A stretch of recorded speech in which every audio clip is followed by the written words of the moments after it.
1990s, this area was more residential than it is today. There were apartments and what would be termed shanties in the area. It was a very poor area. But Holmes Square was the very first downtown playground park, and it was extremely significant because of the area it was in, and it was planned for the children to have a safe place to come and stay. An area of green space for the poor people in the area, so that the children would have a place to come and play, and residents of the area would have park amenities such as green grass, flowers, and a basic shelter building so that they could come and relax. At this point, playgrounds were not very common in the United States. The park department decided to place a playground where they had swings and teeter-totters and that sort of thing in Holmes Square Park for the children. And along with that, they hired a person to help coordinate the playground and activities there, and her name was Elenore Canny. Around 1900, she graduated from Manual High School, had some college education, but had become quite interested in working with children and planning of play.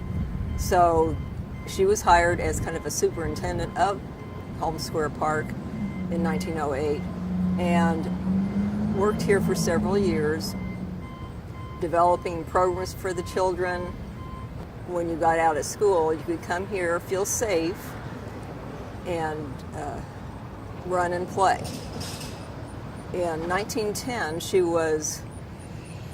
she made a request to the park department about getting a little bit more power to deal with people who come here and watch the children or try to harm the children.